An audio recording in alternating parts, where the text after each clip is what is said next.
Hello, thanks for tuning into this virtual SAEM presentation.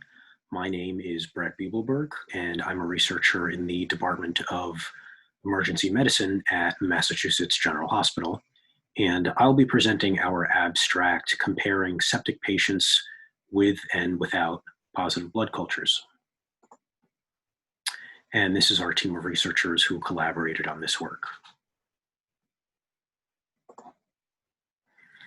So as background to our research, an analysis in the Lancet earlier this year showed that sepsis is responsible for 1 in 5 deaths worldwide and remains the leading cause of in-hospital mortality.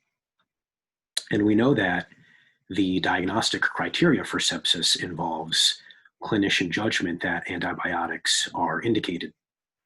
Now, sepsis is a clinical syndrome that can have bacterial or non-bacterial etiology. And as a practical matter, clinical research on sepsis usually addresses sepsis that's due to bacterial pathogens.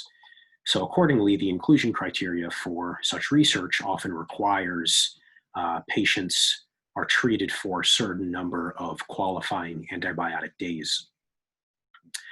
However, the presence of bacteria is not necessarily known with certainty, and with increasing pressure to treat sepsis aggressively, we thought that there might be evidence that some people being treated do not actually have sepsis caused by bacteria.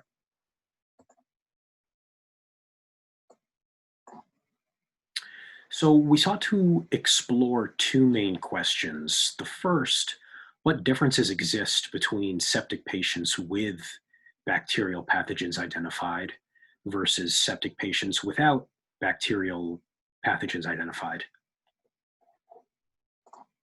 And second, is there evidence that some patients treated with antibiotics never had a bacterial infection in the first place? We thought this second question was especially important because the assumption in sepsis clinical research, as mentioned, is that patients who received antibiotics probably had bacterial etiology. And so we wanted to explore the possibility that within the syndrome of sepsis, there's a significant number of patients who never actually had a bacterial infection. So our methodology for this study, we conducted a retrospective review in the emergency department of our tertiary care hospital. And we studied all adults over a 24-month period who met the CMS SEP-1 criteria for sepsis.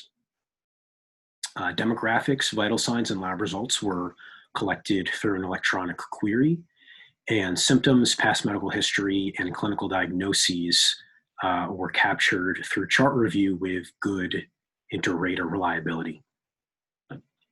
Now, we defined blood culture results as positive following the CDC criteria. So we used CDC criteria to distinguish between pathogens and contaminants. So for context, the CDC has a list of organisms that are clearly pathogenic and are considered positive with a single blood culture. And the CDC also has a list of organisms that are more consistent with common skin flora contamination. And those must be isolated in 2 different bottles over 2 calendar days in order to be considered positive. So we followed that CDC guidance in classifying blood culture results. For our analysis, we began with univariable screening to identify predictors of interest, and then proceeded to multivariable analysis to identify independent predictors of sepsis with negative blood cultures. As an overview of our patient characteristics, we studied a total of 631 patients who met our inclusion criteria. 188 of those had septic shock with positive blood cultures, and 443 had sepsis with negative blood cultures. So that's a 30 to 70 split. For both cohorts, the mean age was the same, as was hospital mortality. Interestingly, we found no significant difference in hospital mortality between the 2 cohorts. For context, typical mortality from sepsis ranges from 20 to 25%. So the 22% mortality that we observed is in line with the norm. So what did we actually identify as independent predictors of sepsis with negative blood cultures? Well, we identified the characteristics below, including the clinical diagnosis of pneumonia, the presence of body aches or myalgias, intubation in the emergency department, which presumably co-varies with pneumonia, lack of chronic kidney disease, lower ED temperature, and lower SOFA score.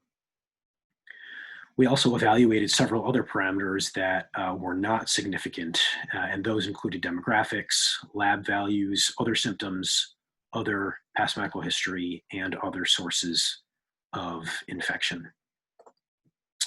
Now, interestingly, after identifying the clinical diagnosis of pneumonia as one of the significant predictors of sepsis with negative blood cultures, we conducted a post hoc review of chest x-ray results for both cohorts of patients. And our findings showed that among those patients, equivocal or negative radiographic findings were common. So there was a degree of uncertainty in whether or not pneumonia was actually present in many of these patients who had a clinical diagnosis of pneumonia.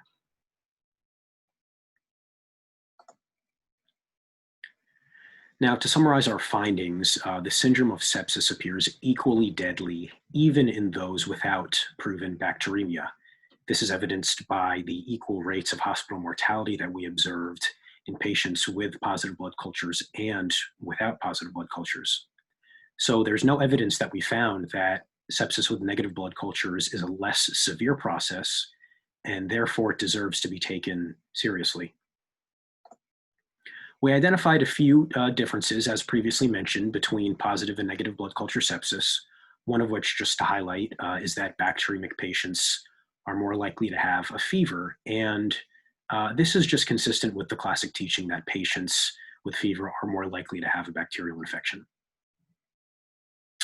Now, digging into one of our more interesting findings, why is it that a clinical diagnosis of pneumonia is associated with negative blood culture sepsis and less likely to yield positive blood culture sepsis? Well, one possibility might be that bacteria may be in the alveoli and not actually get into the bloodstream. So bacterial pneumonia might not have hematogenous spread.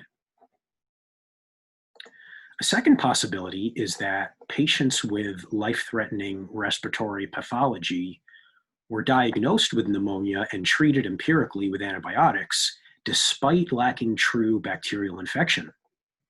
So as an example, pneumonitis, where a person aspirates, well, on chest x-ray, that may look like pneumonia. And so a physician may give antibiotics for good measure, but that patient's presentation may actually just be due to the inflammation or gastric acid in the alveoli from aspiration. Further supporting this latter hypothesis that patients may not have had bacteria to begin with is our finding that many of the chest x-rays for these patients were very equivocal. So there is some evidence that critically ill patients were treated for pneumonia, but may not have actually had it.